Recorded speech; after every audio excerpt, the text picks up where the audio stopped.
let's get straight into the action. Now, normally, the first thing that I would discuss is just recapping the entire Money in the Bank PLE. But we're not going to do that. We're not going to do that. We are actually going to get straight into the action. We are going to be talking about rtruth. Because if you guys don't know, you should know, rtruth has made his return to World Wrestling Entertainment 1 week after getting told by WWE/TKO that his contract wasn't going to get renewed. Of course, if you guys don't know, back on June 1st, 2025, Ron Killings, which is rtruth's real name, he took to Twitter and he tweeted this, and I quote, "I'm sorry to inform you all, I just got released from WWE. I want to thank everyone, that being WWE, for the ride, but mostly in all capital letters, I want to thank each and every one of you who was along for the ride. Thank you for all the love, support, and appreciation you have given me over the years. Thank you," and a praying emoji. Now, he tweeted that on June 1st. I believe it was last Sunday. And it literally sent shockwaves throughout the entire wrestling industry. And I say that because of the fact that rtruth was one of the most beloved figures in the entire WWE locker room. rtruth was basically the guy that held the entire locker room together. He held the entire locker room together. And the reactions by a lot of the superstars showed it on Twitter. Rhea Ripley replied, and I quote, "In all seriousness, this is literally so heartbreaking. Thank you, Truth," heart emoji. Lexi, that being Alexa Bliss, she tweeted out in response to rtruth, "Thank you," heart emojis. Bailey, "Lucky to have you." A lot of emotion by a lot of people in the locker room because clearly rtruth was one of the most beloved figures on the WWE roster. But it came to a shock by a lot of people, considering the fact that he just wrestled John Cena the last Saturday before at Saturday Night's Main Event. Could that have been a situation of WWE basically saying, "Hey, this is essentially going to be your last match," without telling him that this was going to be his last match? But realistically, it wasn't his last match because I believe 2 days prior getting let go, he did wrestle JC Mateo on SmackDown, but everybody's going to be remembering the John Cena match. You guys want to know how many people viewed that initial tweet by rtruth on Twitter last Sunday? 22.5 million views. 22.5 million views that tweet has gotten. Yeah. People were loud, and they were loud.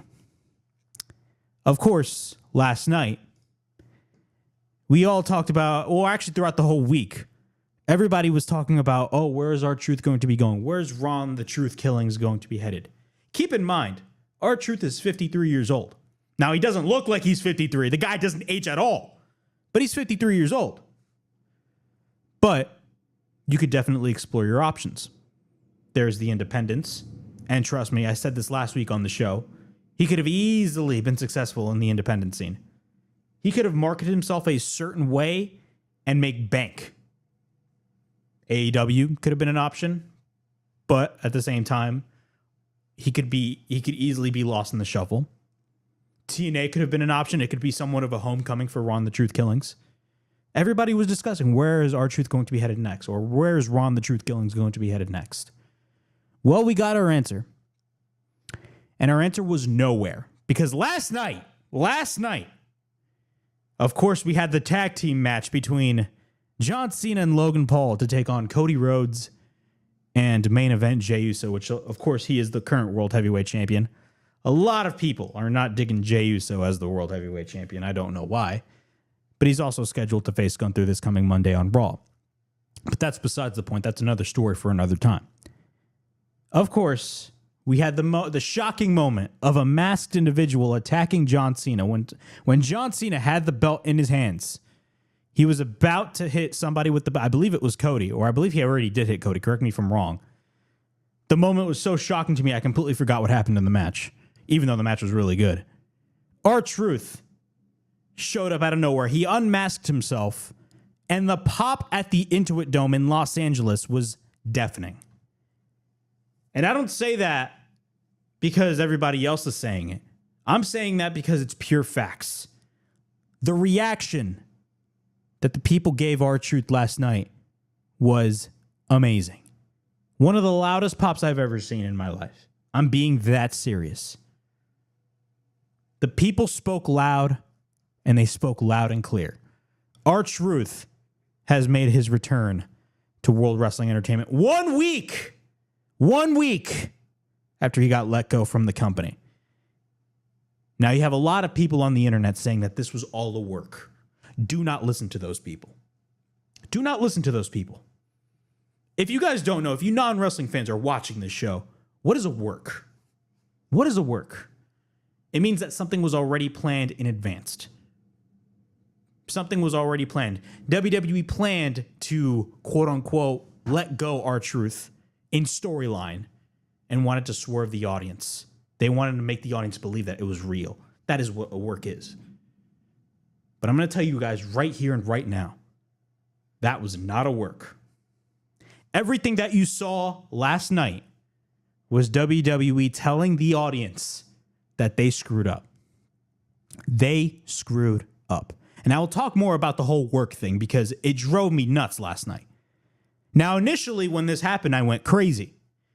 And I thought it was only going to be a one-off and he was still gone from the company.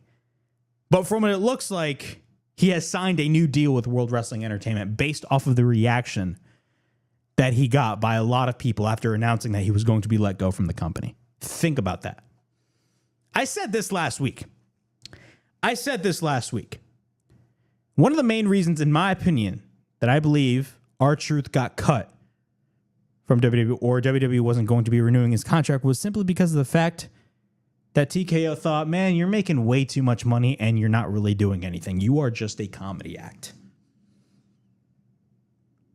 TKO, all they care about is the green. All they care about is the money. And there's nothing wrong with that. Any business, every business, their number one priority should be the bottom line. Because without the bottom line, you don't survive. That's just how the world works. We live in a capitalistic society. But at the same time, if you make capital at the expense of your audience and at the expense of your talent, that is where I draw the line. And that is what TKO is doing. Why do you think they moved WrestleMania 42 from New Orleans back to Las Vegas? Which, by the way, it is official. WrestleMania 42 will be in Las Vegas. They made the announcement last night at Money in the Bank. They made the announcement last night that WrestleMania 42 was going to be in Las Vegas. It was going to return to Las Vegas, which I'm not excited about, by the way, because I thought Las Vegas had a terrible crowd, especially for the first night. But why do they move to Las Vegas? They moved to Las Vegas because Las Vegas paid them more money. People need to understand. WWE, their major PLEs, their major premium live events, their major pay-per-views, major cities bid on these shows. They bid on shows like SummerSlam. They bid on shows like the Royal Rumble, WrestleMania. If you guys don't know, the Royal Rumble is going to be taking place in Saudi Arabia next year. People bid on these shows. And last minute, Las Vegas made a last minute bid and they topped New Orleans. I will be the first one to tell you that WWE and TKO screwed over New Orleans. I feel so bad for the people that were making plans to go to New Orleans next year.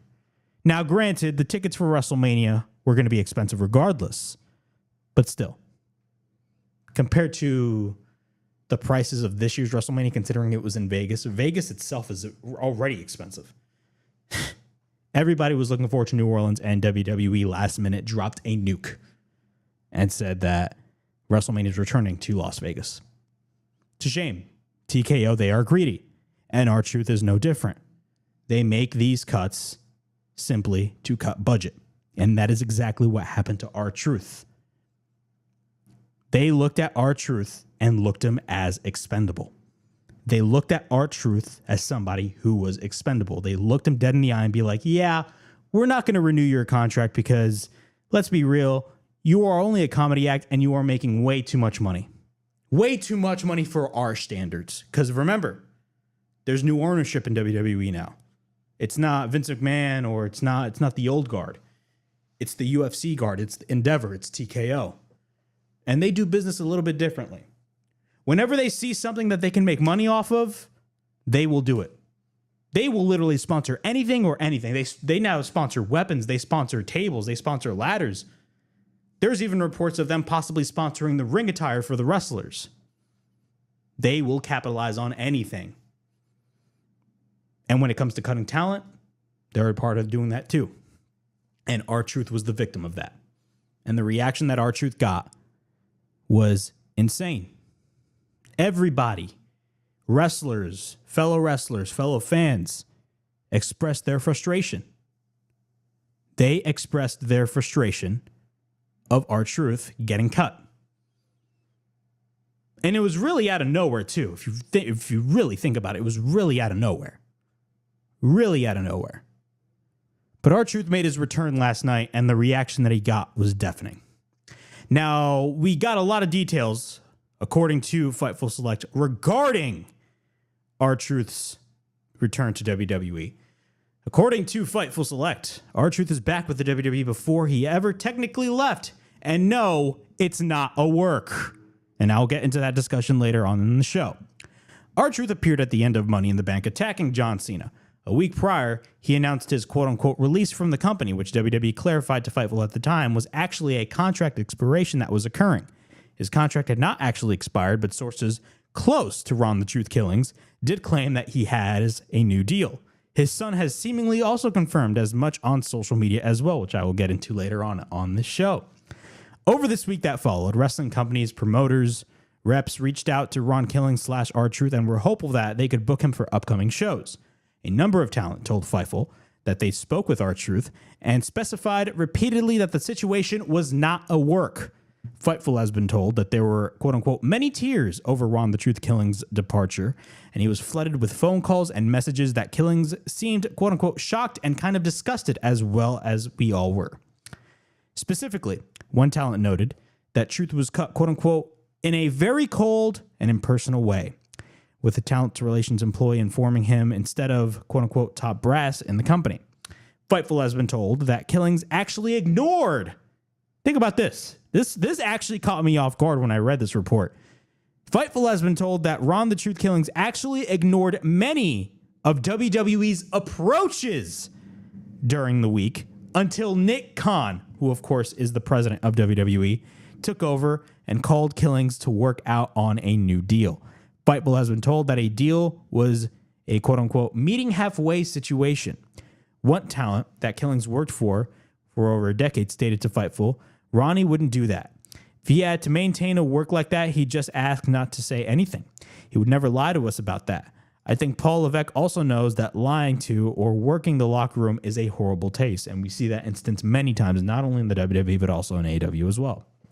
In response to Triple H claiming rtruth's departure and appearances was part of a show, a number of talent reached out to outright claim the opposite. Truth's son, Christopher Killings, also pointed out a cap in response to the claims of it being part of the show. So if you guys don't know, Triple H, you guys see right here in this photo, Triple H himself, Triple H, of course, he always attends those press conferences, and he basically flat out said that in response to the rtruth return, this guy basically lied in front of the media. He said, it's all part of the show.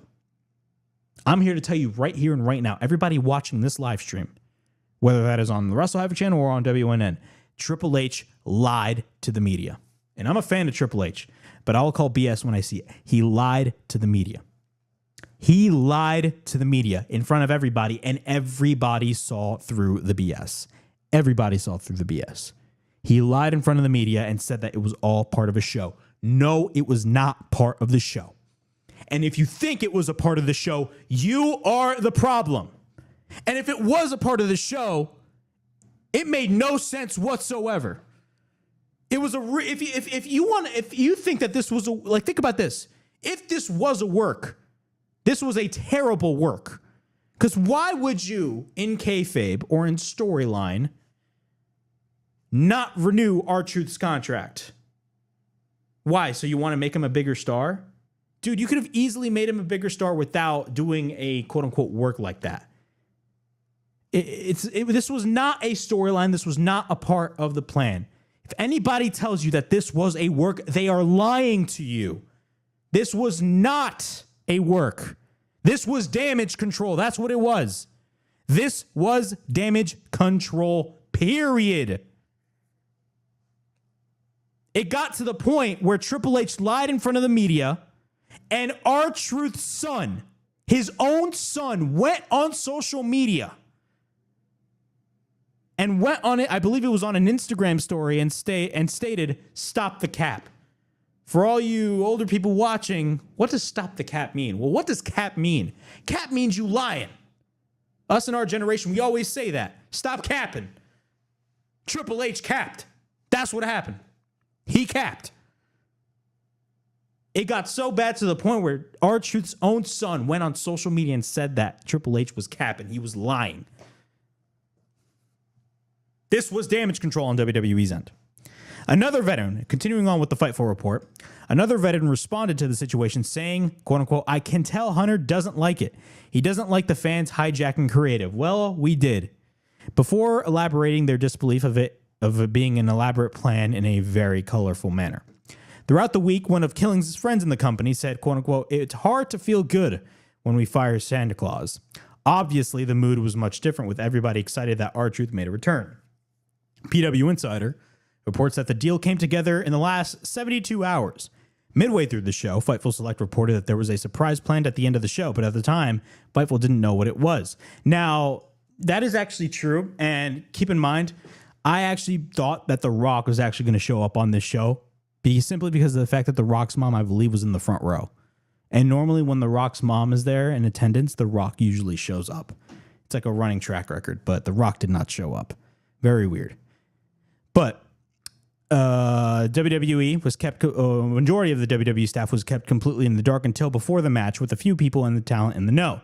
The return was kept very close to the vest for obvious reasons. Of course it was kept. Why would you want to expose the secret? In another report by Fightful, we got more details on rtruth's WWE return. If there's any doubt remaining, Fightful has more evidence of the rtruth situation not being an elaborate mastermind work. More proof by Fightful. Fightful spoke with higher-ups in WWE today, who confirmed our order of events as reported, including Nick Khan taking over negotiations. In fact, that Fightful was told when rtruth had initially been approached for a return that he didn't seem to entertain the calls. When Nick Khan took over, things opened up. It was also reiterated to Fightful that Truth's initial departure wasn't a work. So this is very interesting. So basically the story goes is that rtruth kept on denying calls from WWE until the president of the company, Nick Khan, had a one-on-one conversation with him. Now, what does that tell me? It honestly tells me that Triple H had a lot to do with the cuts. Now, granted, I said this last week, Triple H, his role is running the creative end of WWE. He does not own WWE. TKO runs WWE. TKO owns WWE, and Triple H only does the creative portions of WWE. Now, he does have a say, of course, obviously, in all of the signings that WWE makes, as well as, possibly the cuts. And I was very skeptical of that. Now, with the whole Nick Khan story coming in and Nick Khan basically wanting to talk to rtruth and rtruth being accepted with our Nick Khan, talking to him over a new contract, it honestly it makes me start to believe that Triple H does have a say in these releases. And from what it looks like, he does. And clearly the look on Triple H's face, Triple H was not happy about the whole situation. He was not happy. You could tell by the look on his face. The higher-ups said that Truth being brought back was something that they viewed as a good sign that the roster and the fan response being listened to overcame everything else. As one would expect, the roster is ecstatic about Truth being back with the WWE. When Ron Killings and WWE brass have been asked directly by talent about the situation, they also stated that it wasn't a work. People close to rtruth, even his own family members, has spoken to numerous people indicating that the deal was put together very late in the week, I assume Friday. we spoke, or that being Fightful spoke to another source in WWE management about the Ron Killings name being used. Now, if you guys don't know, rtruth has new merch. But what's interesting about this whole situation is that from what it looks like, rtruth is going to be no more. And we're going to see Ron the Truth Killings, which was his name in TNA. Ron the Truth Killings, Ron Killings is his real name. Could this be a sign of us seeing a newer, or not a new version, but a different side of rtruth? Because we all know, if you guys, you know, a lot of newer fans only like recognize rtruth for all of his comedy. And that is great. I love rtruth. I was first introduced to rtruth back in like 2011 when he first turned heel. But when rtruth can get serious, he can get serious. People need to understand that when rtruth gets serious, he can get serious. You don't believe me? Watch his early TNA work. His early TNA work was some of the best in his career. It gets overshadowed a little bit. But I urge you guys, if you guys are watching this show right now, watch Ron the Truth Killings work in TNA, especially in the early years. Of course, he won the NWA World Championship, but when he brings that anger up, he brings it. The guy can get serious. So from what it looks like, we're going to be seeing that version of Arch or Ron the Truth Killings on WWE programming, and I'm here for it because, again, this is a sign of WWE essentially turning, you know, a bad situation into a good situation. And it's great. They weren't given any guarantees about booking, but it also stated to us that Killings had indicated in the past that he wanted to have at least more of a serious run-in ring before ending his career. Again, rtruth is 53 years old. Regarding the shirt that WWE had ready to merchandise, or they had ready to merchandise, they had for months, and Killings wore on Friday on TV in February. They were immediately companies interested in booking Ron the Truth Killings, including TNA and GCW. Fightful hasn't been given an indication about how long this new deal will be. Interesting. This whole thing was not a work. It was not a work. Not a work, not a work, not a work. You don't believe me? rtruth even responded on Twitter, no work, to the Fade Twitter account. And of course, the rest is history. We could all debate whether this was a work or not, but in reality, this was not a work. This was not a work whatsoever. What this was damage control from WWE simply because of the fact that they screwed up, and they know that they screwed up. And the good thing about it is that they actually acknowledged that they screwed up, even though they won't. Realistically, they didn't acknowledge it. Triple H did not acknowledge it, but reality, if you watched the execution of the return at Money in the Bank, it showed that they admitted that they screwed up. And they did. They did screw up. But yeah, those are my thoughts on rtruth's return, man. The most important thing that we can get out of this whole thing is that rtruth is back on WWE programming. The fact that he was told by TKO that he wasn't getting his contract renewed, which led to the entire everybody just like being upset, and the outrage on the internet was crazy. The outrage on the internet was just insane, and it got to the point where people started to rally behind rtruth, which is fantastic.